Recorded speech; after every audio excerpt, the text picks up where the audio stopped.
एक छोटे गांव में शारदा नाम की एक औरत अपने बेटे रमेश और अपनी बहू अनामिका के साथ रहती थी। अनामिका बहुत सभ्य परिवार से सीधी सादी स्वभाव की थी, लेकिन शारदा काफी लालची औरत थी। उसको सिर्फ पैसों से प्यार था। एक दिन शारदा अनामिका से कहती है, अनामिका, अरे ओ फेयर एंड लवली, कैसी चाय बनाई है तूने? एकदम फीकी। अब चाय भी क्या मैं ही बनाऊं? घर वालों ने ना दहेज दी है ना हुनर।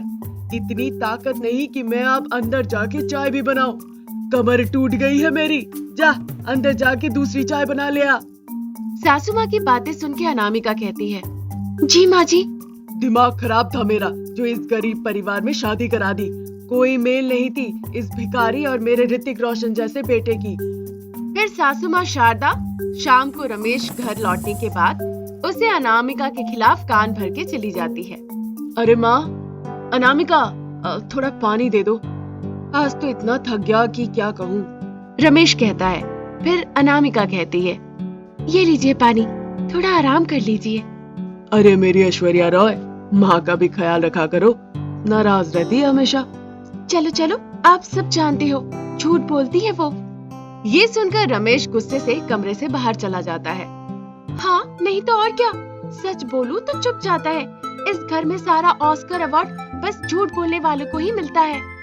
उधर शारदा आराम से गाना गाते हुए टहल रही होती है। ला ला ला ला ला ला ला ला, छैया छैया छैया, सबसे बड़ा रुपया, ला ला ला ला ला ला ला, छैया छैया छैया, सबसे बड़ा रुपया। तभी रास्ते में शारदा की नजर एक पंडित पे पड़ती है, जिनका पैर फिसल जाता है और वो गिर जाते हैं। शारदा तुरंत उनकी मदद के लिए जाती है और उठाती है। शारदा के इस काम से पंडित बहुत खुश होते हैं और वो कहते हैं, हाय हाय हाय राम, मेरी कमर, आपका शुक्रिया, मैं आपसे प्रसन्न हुआ। बताइए क्या चाहिए आपको? अरे पंडित जी, कुछ भी दे दीजिए आप। अरे आप बोलिए ना। शारदा की बातों पर पंडित जी कहते हैं। पंडित जी की बातें सुन के शारदा के मन में लालच हो जाती है। हाँ, तो मुझे सोना चांदी चाहिए, ढेर सारा सोना चांदी। ये सुन के पंडित जी कहते हैं, अच्छा कितना?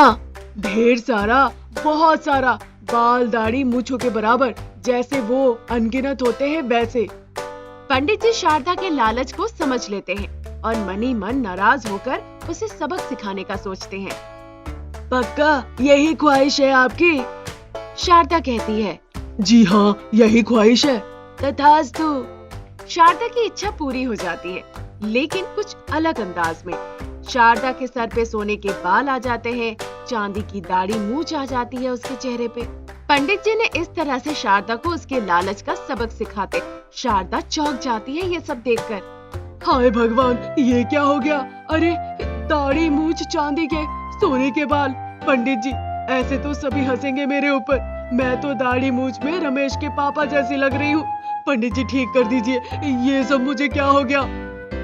आपने ही तो बोला था, इसीलिए कहते हैं लालच बुरी बला है। मैं अब इसे बदल नहीं सकता, माफ कीजिएगा। लेकिन आप इन बालों को अगर काटती है तो आपके सारे बाल गायब हो जाएंगे और कभी वापस नहीं आएंगे। हाय रे, ये तो बर्बादी है। ऐसे कैसे रह सकती हूँ मैं? हाय भगवान। शारदा रोती हुई घर आने लगती है। रास्ते में सब देखने वाले बहुत हंसते हैं उसे देखकर। सभी उसका मजाक उड़ाते हैं। शारदा को बड़ा ही शर्मनाक महसूस होने लगता है। फिर वो घर पहुंचती है। उसे देखकर रमेश कहता है, पुत्री, ये क्या है? ए, चुप कर, बदतमीज कहीं के, शर्म नहीं आती? माँ के बारे में ऐसे बोल रहा है। रमेश पानी पी रहा था, लेकिन शारदा की बातें सुनकर उसको इतनी तेजी से हंसी आ गई कि वो पानी मुंह से बाहर फेंक दिया। वो लेट लेट कर जोर जोर से हंसने लगा। मेरी माँ, ओ माँ। सच में माँ, ये तुम हो? तभी अनामिका वहाँ आके रमेश पे बहुत जोरों से चिल्लाती है। रमेश जी, क्या कर रहे हैं आप? आपको देख के नहीं लग रहा कि माँ कितनी परेशान है? आपको हंसी आ रही है? आपको तो मदद करनी चाहिए थी अपनी माँ की। अरे माफ करना माँ, मेरी हंसी नहीं रुक रही थी। आप दिख ही ऐसी रही है। अब क्या करूँ? बस बस, बहुत हो गया। अगर आप अपनी माँ के दुख को समझ नहीं सकते हैं तो कम से कम उनको और दुख मत पहुँचाइए। माँ, आप मुझे बताइए ये सब कैसे हुआ? मैं आपकी मदद करती हूँ। शारदा अनामिका को सारी बातें खुल के बताती है। फिर वो बहुत रोती है। माँ जी, आप रोइए मत, मैं आपको मदद करूंगी। मुझे ले चलिए उस पंडित जी के पास। ठीक है बेटा, चलो मेरे साथ। वो दोनों उस पंडित जी के पास जाते हैं। पंडित जी बैठकर जाप कर रहे होते हैं। ओम नमः शिवाय, ओम नमः शिवाय, ओम नमः शिवाय। पंडित जी प्रणाम। पंडित जी प्रणाम। खुश रहो, कहो कैसे आना हुआ? पंडित जी, मैं आपसे भीख मांगती हूँ, मेरी माँ को ठीक कर दीजिए। इसका एक ही रास्ता है। अनामिका उत्सुकता से पूछती है। क्या? अब बताइए मुझे। वहाँ सामने जो आग जल रही है, अनामिका आपको उस पे कूदना पड़ेगा। ये सुन के शारदा आश्चर्य होके पूछती है, क्या? फिर अनामिका कहती है, मैं तैयार हूँ। तुम पागल हो गई हो क्या? बिल्कुल नहीं। माँ, आपको मेरी कसम, मुझे मत रोकिए। फिर अनामिका आग की तरफ बढ़ती है। रुक जा बेटी, मैं सिर्फ तुझे परख रहा था। मैं प्रसन्न हुआ, मैं तेरी इच्छा पूरी करूंगा। ओम नमः शिवाय। फिर पंडित जी कुछ मंत्र पढ़ते हैं और शारदा पहली जैसी हो जाती है। आपका बहुत बहुत धन्यवाद, मुझे माफ कीजिएगा, मैं अब कभी लालच नहीं करूंगी। आपका बहुत शुक्रिया। बेटा अनामिका, तू भी माफ कर दे मुझे। आप माँ है मेरी, आपका हक है मुझ पर माँ, मैं आपको बहुत प्यार करती हूँ। शुक्रिया पंडित जी।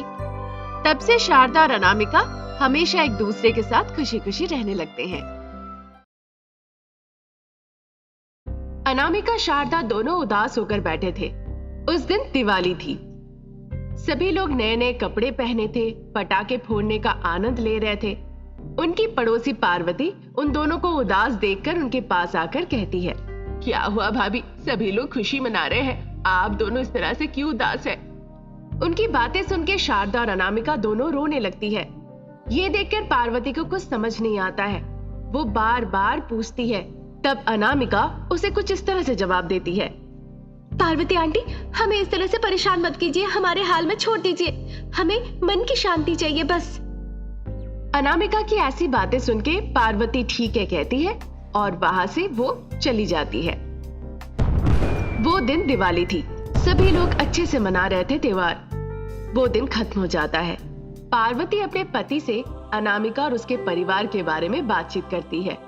सारी बातें सुन के उसके पति कहते हैं, पार्वती, उनके परिवार की परिस्थिति अच्छी नहीं है। अगर वो काम नहीं करेंगे तो परिवार नहीं चलेगा। घर में कोई पुरुष मुखिया भी नहीं है। इस गरीबी में वो नए कपड़े और पटाखों के लिए पैसे कहाँ से लाएंगे? ये सब सुन के पार्वती कहने लगती है, अरे मेरे दिमाग से तो ये बात निकाली गई थी। 1 साल पहले अनामिका के पति पटाखे जलाने जा रहा था और आग लग के उसकी मौत हो गई।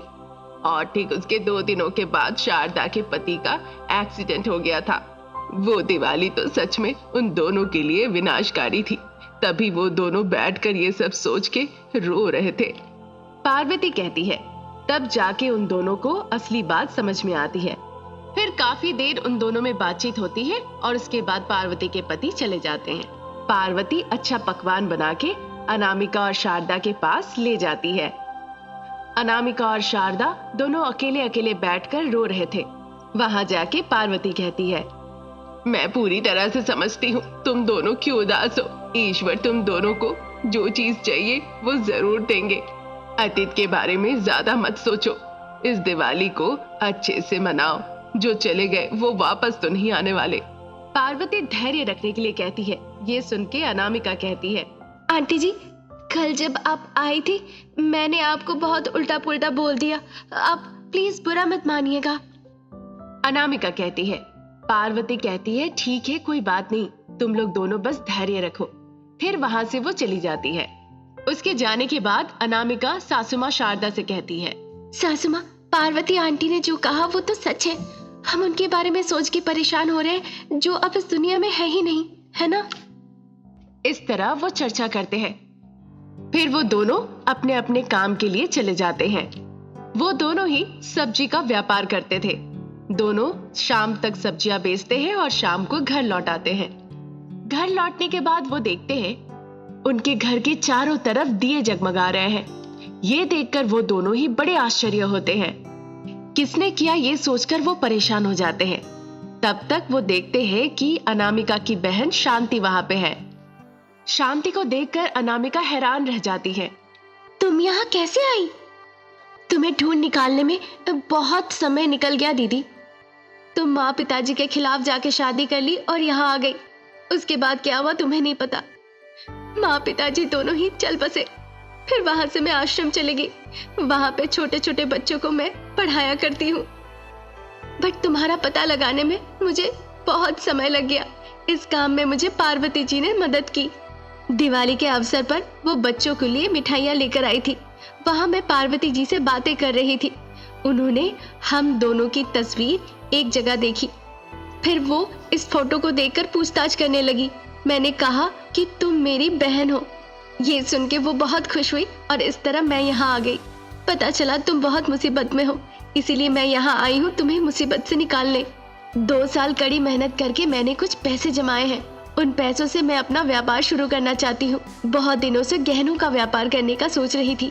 उस व्यापार को हम दोनों मिलकर देखभाल कर सकते हैं दीदी।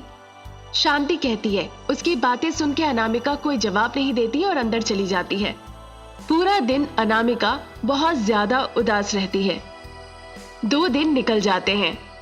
शारदा अपनी बहू अनामिका से कहने लगती है, अनामिका, तुम क्यों दुखी हो?